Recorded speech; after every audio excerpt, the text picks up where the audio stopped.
बात हो जनता की या मौसम हो चुनाव का, मुद्दा हो देश का या दुश्मन पर प्रहार का, हर खबर की होगी मुकम्मल पड़ताल। मांगेंगे सबसे जवाब, उठाएंगे हर सवाल, खबर के हर पहलू पर बजेगा नगाड़ा, क्योंकि यह है जनता का अखाड़ा। नमस्कार, मैं हूं आनंद नरसिम्हन।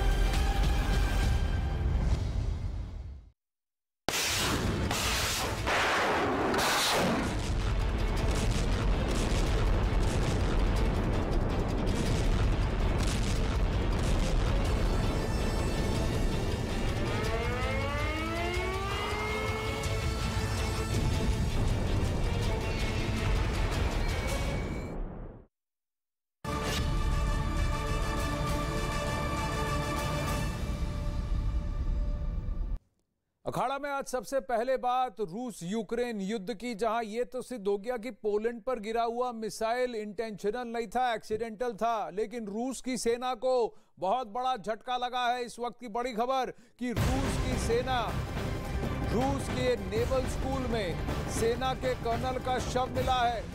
रूस की सेना के कर्नल पुतिन के सैन्य लामबंदी कैंप में शामिल रह चुके थे। पुतिन ने जब से रिजर्व फोर्स तैयार करने का फैसला किया है, तब से अब तक 100 से ज्यादा सेना के अधिकारी निशाने पर रहे हैं।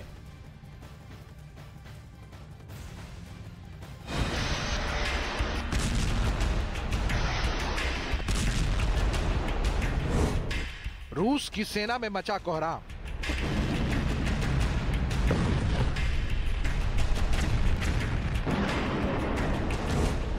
रूस की सेना में शुरू हुई बगावत।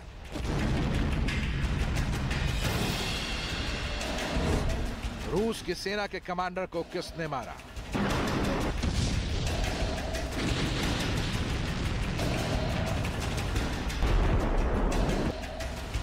यूक्रेन में रूस की सेना पस्त हुई तो पुतिन टेंशन में आ गए।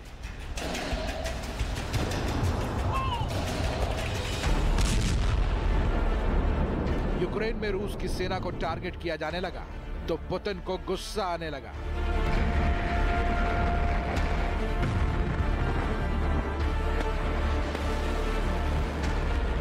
बैकफुट पर आए पुतिन ने इसके बाद बड़ा फैसला ले लिया। रूस में सैन्य लामबंदी का फैसला लिया गया।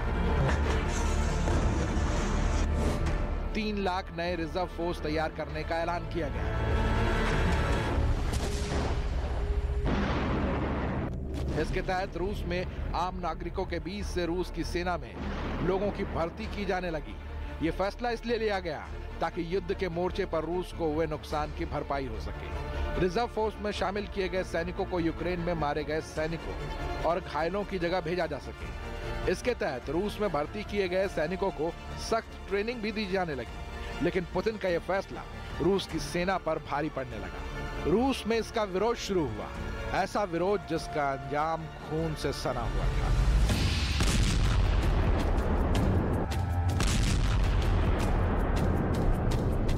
आपके टीवी स्क्रीन पर एक तस्वीर है। यह तस्वीर है रूस की सेना के कर्नल की, जो अब इस दुनिया में नहीं है।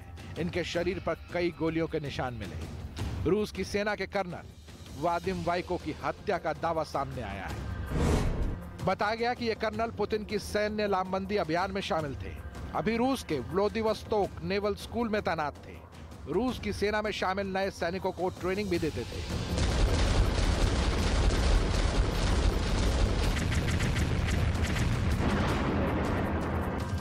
कर्नल जब अपने ऑफिस में घुसे तो कई गोलियों की आवाज सुनाई दी। इसके बाद उनका शव बरामद हुआ। हालांकि शुरुआती जांच में दावा किया जा रहा है कि कर्नल ने खुदकुशी की, लेकिन जिस तरह से रूस में पुतिन के सैन्य लामबंदी अभियान का विरोध हो रहा है, हत्या से इनकार नहीं किया जा सकता। क्योंकि पुतिन के सैन्य लामबंदी अभियान के बाद रूस में लोग गुस्से में आ गए। लोगों ने आरोप लगाया कि आम नागरिकों को जबरन जंग की आग में झोंका जा रहा है। लेकिन रूस में किसी कर्नल की हत्या का यह पहला दावा सामने नहीं आया है। पुतिन के सैन्य लामबंदी के फैसले के बाद से अब तक 100 से ज्यादा रूस के अधिकारी आम लोगों के निशाने पर आ चुके हैं।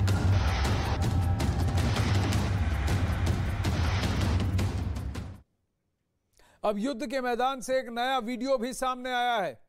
दावा किया गया है कि रूस ने ड्रोन से यूक्रेन के एयर डिफेंस सिस्टम रेडार को निशाना बनाया है। इस हमले में एक इमारत भी तबाह हो गई है।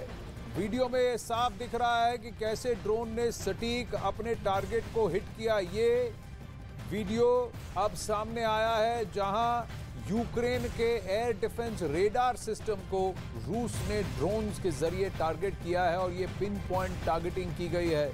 ये वीडियो अब सामने आया है, क्लियरली साइऑप्स का ये गेम, जहां पर रूस ने अब ये वीडियो जारी किया है कैसे ड्रोन्स के जरिए यूक्रेन के मिसाइल डिफेंस रेडार सिस्टम को पिन पॉइंट टारगेट कर तबाह किया गया।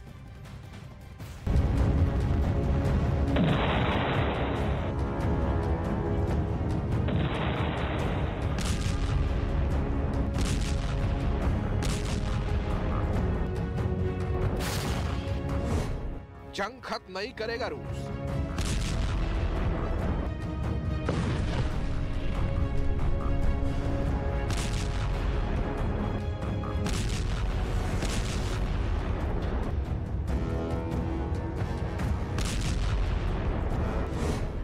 यूक्रेन को बर्बाद करने पर आमादा पुतिन। रूस ने तेज किया यूक्रेन पर हमला।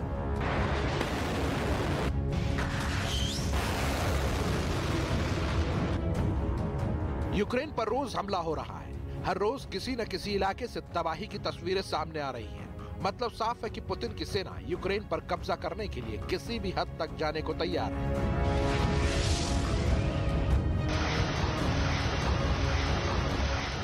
लेकिन जेलेंस्की की सेना से मिल रही करारी चुनौती से जंग खिंचता चला जा रहा है। तबाही बर्बादी का मंजर देखते ही देखते 9 महीने पार कर रहा है, लेकिन युद्ध खत्म होता नहीं दिख रहा है।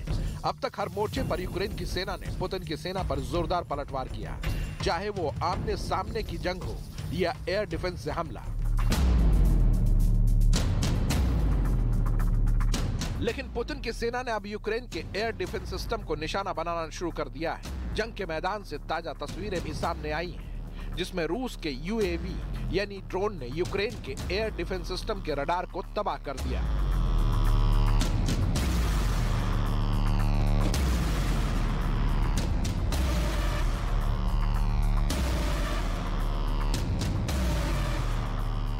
ड्रोन ने एक इमारत पर लगे एयर डिफेंस सिस्टम के रडार को निशाना बनाया। ड्रोन ने बिल्कुल टारगेट पर हिट किया और रडार के साथ इमारत भी तबाह हो गई। ऐसा लगता है कि युद्ध से आई तस्वीरें रूस की नई रणनीति को बता रही हैं।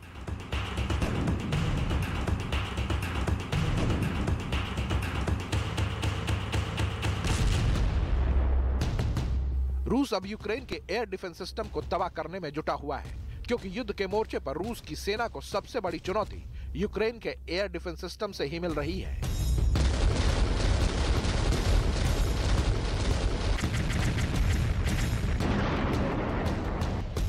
क्योंकि रूस की सेना पर जोरदार पलटवार की वजह भी यूक्रेन का मजबूत एयर डिफेंस सिस्टम ही है। यही वजह है कि रूस अभी तक युद्ध को किसी निर्णायक स्थिति में नहीं पहुंचा पाया।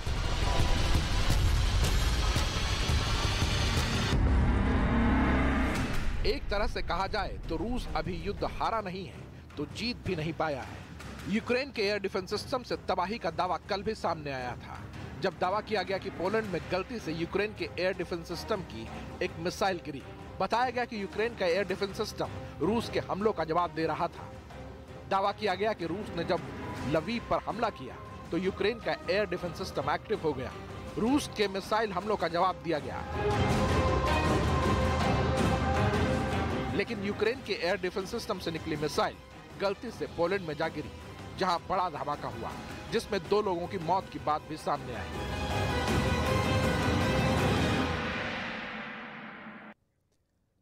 अब वहीं पोलैंड पर हुए मिसाइल हमले को लेकर नेटो का एक बयान सामने आया है। नेटो ने कल प्रेस वार्ता की और वहां यह कहा गया कि जो मिसाइल पोलैंड पर गिरी है वो एक हादसे का नतीजा है। यह हादसा कीव की तरफ से हुआ है, यानी यूक्रेन की तरफ से हुआ है। कीव की सेना रूस पर पलटवार कर रही थी। इस पलटवार में गलती से मिसाइल पोलैंड की सीमा में जाकर गिरी है।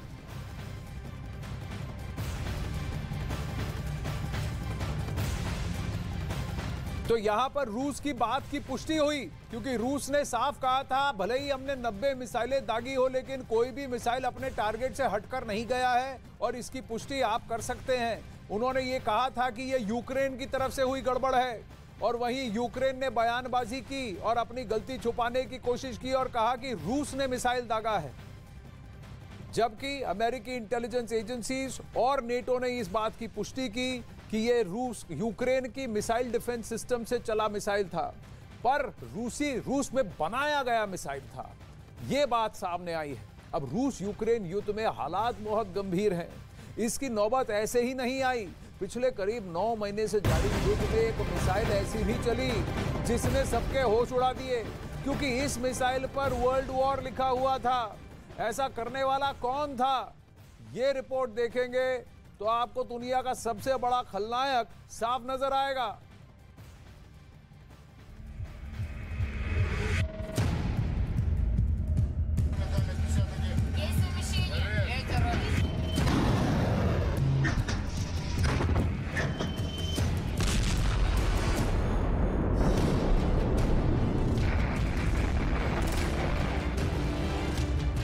मिसाइल फायर हुई,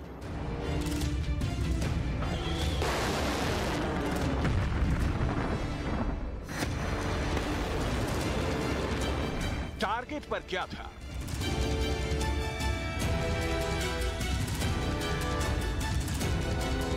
दुनिया अनजान थी और फिर हुआ एक बड़ा धमाका।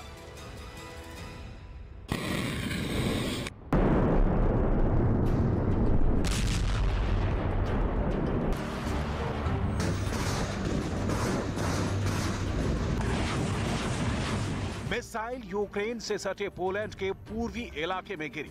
2 लोगों की मौत हो गई, बड़ा नुकसान हुआ।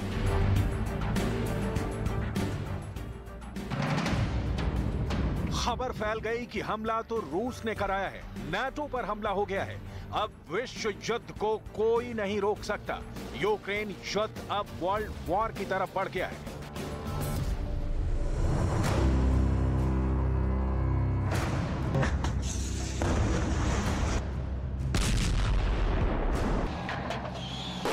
मिसाइल ने पूरे यूरोप में दहशत फैला दी। मिसाइल का मलबा चेक हुआ तो पता चला कि ये रूस में बनी S-300 का टुकड़ा है। सबूत नंबर 1। ये है सबूत नंबर 2। ये S-300 मिसाइल के वो टुकड़े हैं जिनको देखकर शक हुआ कि मिसाइल रूस की बनी हुई है, तो हमला भी जरूर पुतिन ने कराया होगा, क्योंकि रूस लगातार यूक्रेन पर मिसाइलों से हमले कर रहा है और ये मिसाइल भी रूस की है जिससे उसने पोलैंड पर हमला किया है।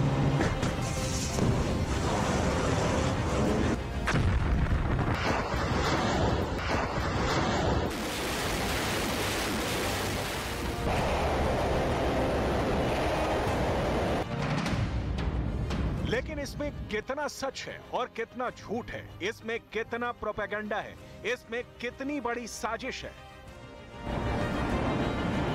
सबसे पहले देखिए कि इस हमले के बाद ज़ेलेंस्की ने क्या कहा। Польща, держави Балтії – це питання часу, коли б російський терор пішов далі. Треба поставити на місце терориста. Чим довше Росія відчуває безкарність, тим більше буде загроз для усіх, кого можуть досягнути російські ракети. ज़ेलेंस्की ने सीधा रूस पर हमले का इल्जाम लगाया और फिर रूस ने सीधे इनकार कर दिया। Все объекты поражены. Хотим подчеркнуть, высокоточные удары наносились по целям только на территории Украины и на удалении не ближе 35 километров от украинско-польской границы. पोलैंड नाटो का सदस्य है और पोलैंड पर हमले का मतलब है नाटो पर हमला, अमेरिका पर हमला, ब्रिटेन पर हमला, जर्मनी पर हमला, और इसका जवाब रूस को मिला तो समझ लीजिए वर्ल्ड वॉर शुरू। सवाल है कि क्या ज़ेलेंस्की यही चाहते हैं? ज़ेलेंस्की पूरी जांच होने से पहले कैसे रूस पर सीधा इल्जाम लगा रहे हैं? Podobnie wyprodukowana w latach 70. rakieta typu S-300 i W związku z czym kolejne zasadnicze pytanie było, kto był odpowiedzialny za wystrzelenie tej rakiety, krótko mówiąc, kto wystrzelił tą rakietę. Nie mamy w tej chwili żadnych dowodów na to, że rakieta ta została wystrzelona przez stronę rosyjską. Natomiast wiele wskazuje na to, jest wysokie prawdopodobieństwo, że była to rakieta, która służyła po prostu.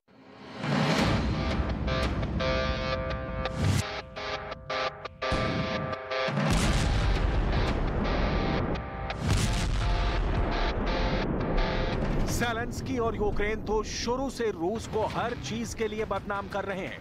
ऐसे मौकों पर उनकी बातों का बहुत वजन नहीं रह जाता, क्योंकि खतरा वर्ल्ड वॉर का है। Ракетами по території НАТО.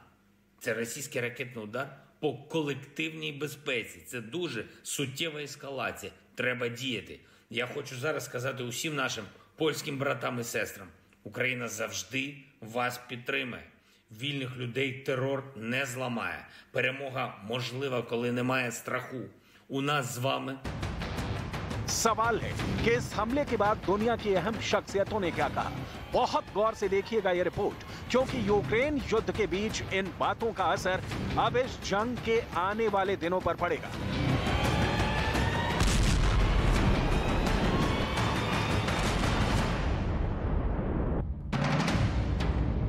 सवाल है कि पोलैंड ने क्या कहा, ज़ेलेंस्की के इल्जाम का क्या मतलब है, क्या रूस की सफाई ठीक है, और फिर अमेरिका की तरफ से क्या रिएक्शन आया है। सबसे अहम अमेरिका का जवाब है। There is preliminary information that contests that. I don't want to say that till we completely investigate, but it is.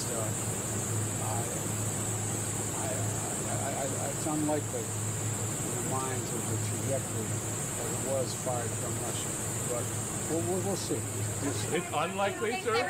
Mr. President, is Poland suggested invoking Article 4 or 5 from NATO, sir? Down in front, guys. Down in front. Probably had a meeting of the.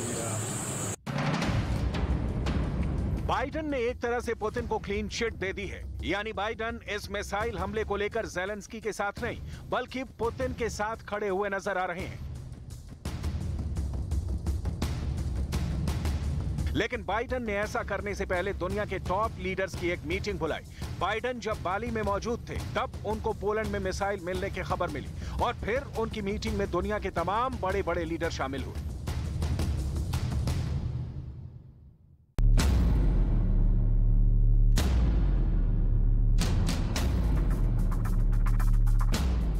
इस meeting में खुद Biden बीचों बीच बैठे हैं। उनके साथ France के राष्ट्रपति इमैनुअल मैक्रोन, कनाडा के प्रधानमंत्री जस्टिन ट्रूडो हैं, ब्रिटेन के प्रधानमंत्री ऋषि सुनक भी हैं, जर्मनी के चांसलर ओलाफ शॉल्ज भी हैं, दाईं तरफ यूरोपियन काउंसिल के प्रेसिडेंट चार्ल्स मिशेल हैं, जापान के प्रधानमंत्री फूमियो किशिदा हैं, उनके पीछे बैठे हैं हॉलैंड के प्रधानमंत्री मार्क रूट, साथ में स्पेन के प्रधानमंत्री पेड्रो सांचेज भी हैं। बाईं तरफ यूरोपियन कमीशन के अध्यक्ष उर्सुला लेन उनके पीछे बैठी हैं, इटली की प्रधानमंत्री जॉर्जिया मेलोनी।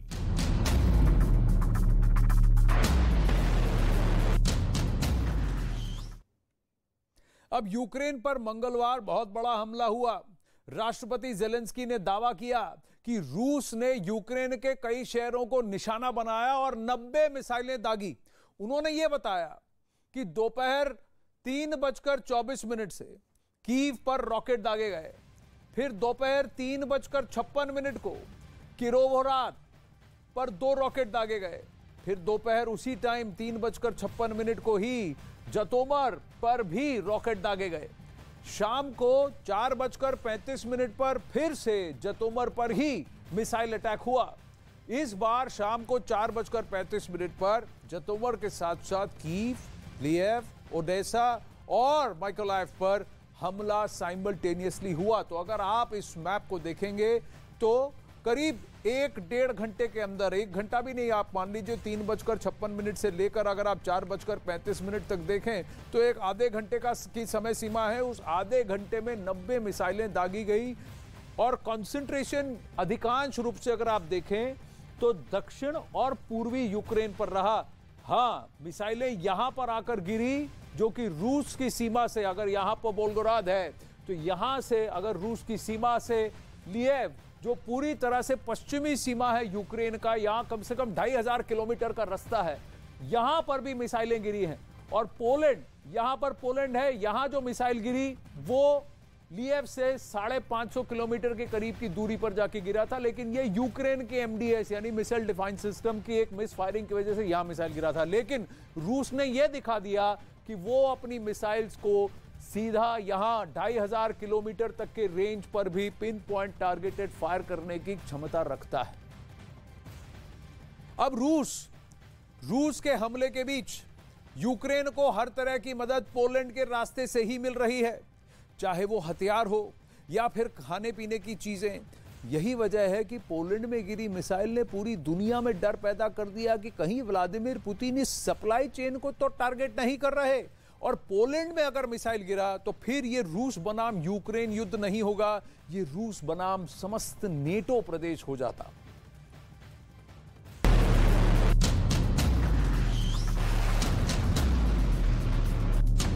इस वक्त जरूरी है कि S-300 मिसाइल को समझा जाए, क्योंकि इसी मिसाइल का टुकड़ा पोलैंड में मिला है। पोलैंड वो देश है जो शुरुआत से ही पुतिन की आंखों की किरकिरी बना हुआ है। रूस ने जब से युद्ध शुरू किया है तब से यूक्रेन को हर तरह की मदद पोलैंड के रास्ते ही मिल रही है, चाहे वो हथियार हो या फिर खाने पीने का सामान। यही वजह है कि पोलैंड में गिरी मिसाइल ने पूरी दुनिया में डर पैदा कर दिया है कि कहीं ये संघर्ष दूसरे विश्व युद्ध के बाद यूरोप में सबसे बड़े संकट में ना बदल जाए। बताया जा रहा है कि S-300 मिसाइल पोलैंड के प्रेजेवोडेव में एक गांव में जाकर गिरी। यह इलाका यूक्रेन के लवीव शहर के पश्चिम में बॉर्डर से 8 किलोमीटर की दूरी पर है। इस मिसाइल को यूक्रेन के एयर डिफेंस सिस्टम ने इंटरसेप्ट किया था। इस मिसाइल हमले के बाद पोलैंड एक्शन में आ गया और उसने अपने फाइटर जेट को हवा में उड़ा दिया। यही नहीं, सेना को भी पोलैंड ने तत्काल अलर्ट कर दिया। I also had a call with President Duda of Poland.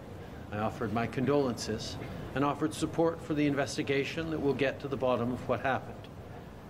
Since the beginning of Russia's invasion, the Polish government and the Polish people have stood strong and stepped up for Ukrainians. We share their sorrow as we salute their strength and resolve. अभी तक जो बातें साफ हुई हैं वो ये कि इस हमले को लेकर ज़ेलेंस्की ने सीधे रूस को जिम्मेदार ठहराया है और जिसे पुतिन की टीम ने खारिज कर दिया है। लेकिन बाइडेन ने ज़ेलेंस्की की बात को झूठा बता दिया। तब उन्होंने कहा कि ये मिसाइल रूस की नहीं लगती। ऐसे में सवाल है कि सच्चा कौन है और झूठा कौन? क्या बाइडेन ने पुतिन के साथ सेटिंग कर ली है या फिर ज़ेलेंस्की ने वर्ल्ड वॉर के लिए नेटो को भड़काने की कोशिश की है?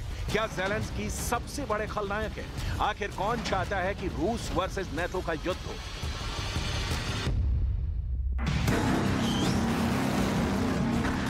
वैसे सवाल उठता है कि जिस मिसाइल की रेंज ही 150 किलोमीटर है वो डॉनबास से उड़कर 1000 किलोमीटर दूर पोलैंड में कैसे पहुंच सकती है?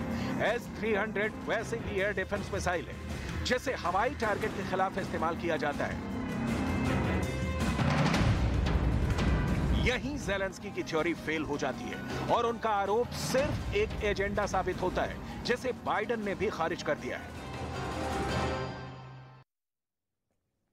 अब यूक्रेन से जारी युद्ध के बीच डोनेट्स्क में एक इमारत पर रॉकेट से हमला किया गया। रूस ने यूक्रेन के सैनिकों पर हमले का आरोप लगा दिया।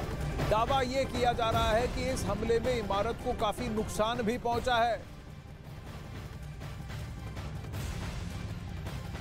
डोनेट्स्क वो इलाका है जहां पर रूस और यूक्रेनी सेनाएं पहले भी भिड़ती रही हैं, क्योंकि इसको स्वतंत्र इलाका घोषित किया गया है और 2014 में जब से क्राइमिया पर रूस ने कब्जा किया तब से इस डोनेट्स्क इलाके में यूक्रेनी सेना और रूसी सेना जो कि वहां के रेबल्स को मदद कर रही थी, उनके बीच में ये शैडो वॉर, शैडो कॉन्फ्लिक्ट चलता जा रहा है। लेकिन जैसे जैसे रूस यूक्रेन पर हावी हो रहा है और मिसाइलें दाग रहा है अलग अलग शहरों पर, इस बार यूक्रेन जो कि खेरसान तक पहुंची है अब डोनेट्स्क पर भी हमला करने की कोशिश कर रही है। बड़ी खबर रूस यूक्रेन युद्ध पर आ रही है।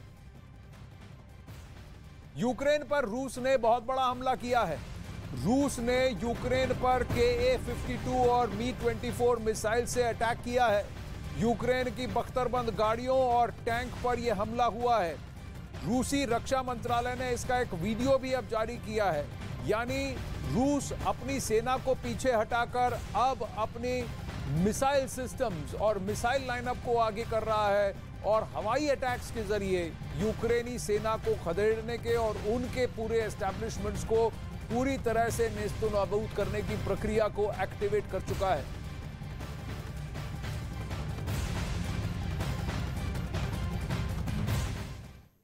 देखिए इंडिया स्टोर ऑफ न्यूजीलैंड